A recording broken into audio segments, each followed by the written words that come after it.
Merry Christmas, everyone. It's Dr. Krad here, and today I'm going to talk about Christmas Tree Cataracts.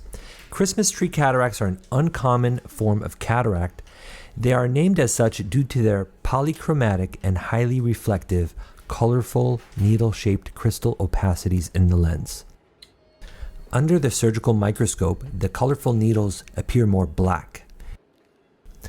What causes Christmas tree cataracts? In most cases, they are idiopathic, which means we don't know exactly what causes them, aka we are idiots.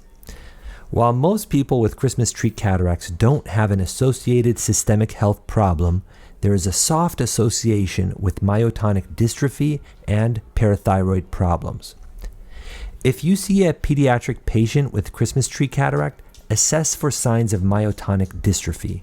Most likely, they would have been previously diagnosed. Average life expectancy for myotonic dystrophy is in the mid-40s, so you will not likely see an elderly patient with that condition. If you encounter an adult with Christmas tree cataracts, inquire about history of calcium or parathyroid problems. Most patients will not have a systemic association, so you should treat the cataract as you would treat any other. Here I am thoroughly polishing the capsule, getting it ready for the lens implant. We are implanting an Eyehance lens for this patient. After rotating it into the bag, we are going to start removing the viscoelastic from behind the lens and then in front of the lens.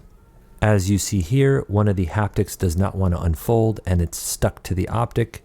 This is very common with the Eyehance lens platform.